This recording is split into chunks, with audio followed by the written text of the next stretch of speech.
But is it a lost cause? Yes, she's not going to be the nominee unless Trump is disqualified from being the nominee.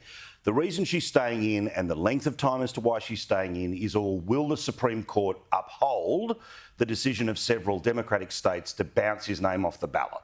Because presumably, if he can be done in one state, it's not an election where there's a central body that's running everything. It's 50 separate elections. And if states are given the right to boot him off, well, then he goes and she says, well, I'm the last one standing, so I get it. That said, let's imagine she did become the nominee.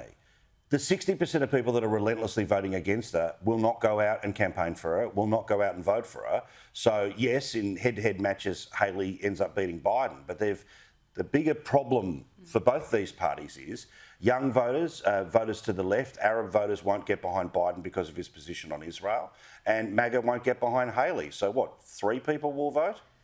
Well, it's going to be interesting. What can happen between now and November? What's your prediction, Michelle? Look, my prediction is that Biden will sustain. Like, I think at the end of the day, if Trump ends up being the Republican nominee and does end up running, I do think that Biden will beat him. I don't think he will win on the popular vote. OK, well, let's move on. Let's look at Donald Trump. He's issued a warning that Prince Harry will be on his own if he's re-elected as president after he betrayed Queen Elizabeth. Michelle, is this a fair warning from Donald Trump to Prince Harry? I love how Donald Trump's getting involved in the royal kind of scandal. I think he's kind of seen something that he can pick up a few votes on, particularly as a Republican nominee.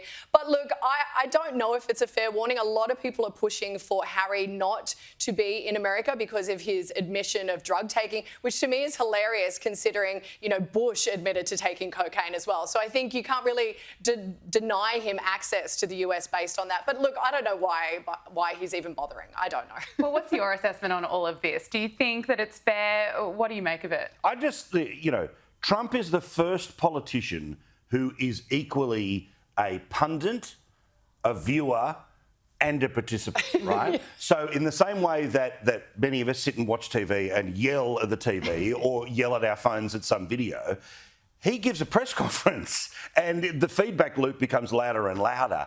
I just love, under which particular power of the US presidency do you turn around and say, Harry out?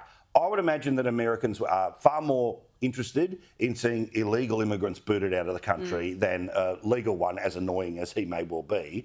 And that's going to be the real deportation plan of Trump, and rightfully so, because the crime that is connected, and almost there's one every day, definitely every week, of an illegal immigrant moving their way through up to a sanctuary city, the disrespect of the police, and then somebody getting killed. This is A1, big issue. And in the same way that Democrat voters will forgive Biden for not being able to finish a sentence, Republicans forgive Trump on anything else on the hope that he cleans the joint up. Yeah, and we are going to get into that a little bit further on the program. We'll be crossing to the US. Look at you deep teasing. Yeah, we are. Well done.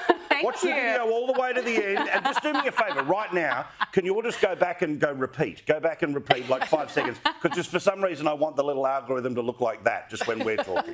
It's most replayed. Look, Michelle, finally, what is your assessment of it all? Has Joe Biden been too forgiving of Prince Harry? Is a real issue, the immigration crisis in America? Look, I think the immigration issue is definitely one that Biden is not sticking his nose in, and he definitely should be doing that. I think there's a lot of things at play here. We've had the Ukraine, we've had Israel. So at the end of the day, I don't know if the Sussexes are really high on the agenda, and I don't think they should be. Yeah, well, we'll wait and see, won't we? Anyway, we'll move on.